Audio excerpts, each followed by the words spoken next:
Hi everybody, my name's Tim Gresh. I'm a professional bike fitter in Pennsylvania. This is Luna right here, our other shop dog. She's really friendly, about 5 years old, everyone loves her. This video will be on integrated handlebars, which is something I've been coming across quite a bit. About 2015 or so is when these started showing up on bikes. The problem with these is that they are showing up on a lot of stock bikes. Now, these are all one piece, as you can see. So you've got your stem here and the handlebar all one piece. And as you can probably guess, it's not adjustable. And for a good bike fit, we need to be able to adjust things. In order to illustrate this, I'm going to show you a bit of a checklist of what we go through in a bike fit. Now, when we're doing a bike fit, we've got 3 major contact points. We've got your pelvis, the saddle. We have your feet with the pedals. And then we have your hands with the cockpit handlebars. Now, with each of these categories, there's about 4 major adjustments we need to make. So the saddle, for example, we want to be able to try other saddles easily. We want to be able to move your saddle forward and backwards, move your saddle up and down, and also adjust the angle, okay? Very important stuff. And it's pretty easy to do that on pretty much all bikes. Pedals, we want to be able to try different pedal systems, no problem, just take them out, put another set of pedals in, swap the cleats. The cleats themselves, we want to be able to move those forward and backwards, side to side, and also adjust the float, which is the amount of kind of slop in the cleat, protects your knees. Last but not least, the cockpit. We want to be able to move the handlebars forward and back. We want to be able to move them up or down.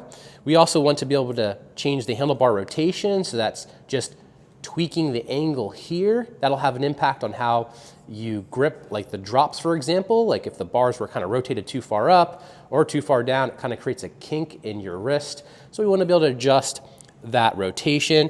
And also we want to be able to take the handlebars off easily, just the bars, not the stem, and try different widths of bars, because bars do come in different widths, narrow bars, wide bars, and also there's bars with different degrees of flare in the drops, different amounts of outward bend. I mean, I could go on and on.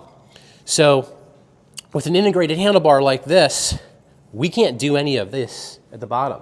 So a third of your bike fit, we can't touch. So hopefully that gives you a perspective on what this does to your bike fit. Now, I'm not completely opposed to integrated handlebars.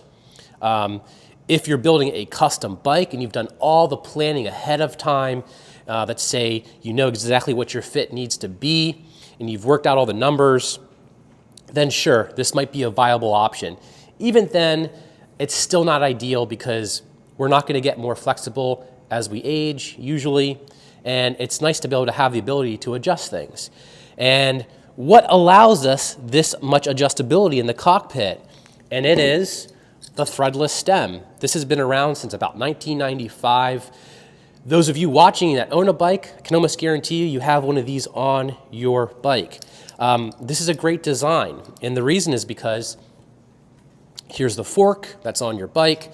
This part here is called your steer tube. Here's your stem. It slides right on. And then your stem can be moved up or down, changing your bar height. This clamp here can be removed, swap handlebars, no problem. The stem itself comes in quite a few different configurations. A conservative estimate would be maybe like well over 50 different lengths and degrees of upward slope. I mean, it's really incredible. So as a bike fitter, this is a routine thing. We're adjusting the cockpit on the bike, making it fit you properly. So when a bike rolls in with something like this, it's tough. I can't adjust anything to it. So buyer beware. If you're looking for a new bike, I would recommend avoiding this. This is a result of major bike manufacturers kind of building things based off of marketing, Perhaps also making bikes so that they can kind of go into a box easier and be assembled out of the box, kind of consumer direct more easily. I have some theories on this, but in any case, it's just not good for your bike fit. If someone comes into my studio with this on their bike, I'm not going to make them feel bad. I'm not going to criticize them about it in any way. I'll do the best I can. This is just to kind of educate you on what happens when you get a bike with integrated cockpit so that you are aware and you're prepared for what it's going to limit in your bike fit. Hopefully these will slowly start to disappear on bikes, but we'll see what happens. So all that said, I bought these handlebars for the purpose of this video, and now I no longer need them because I'm not going to put them on a customer's bike. I'm not going to sell them.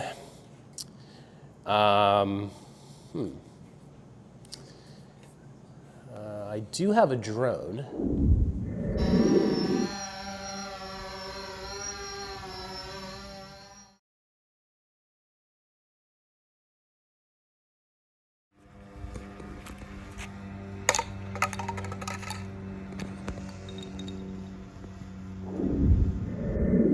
Now, yeah, you know what? Just gonna mail them back, return them. Thanks for watching. Enjoy every ride.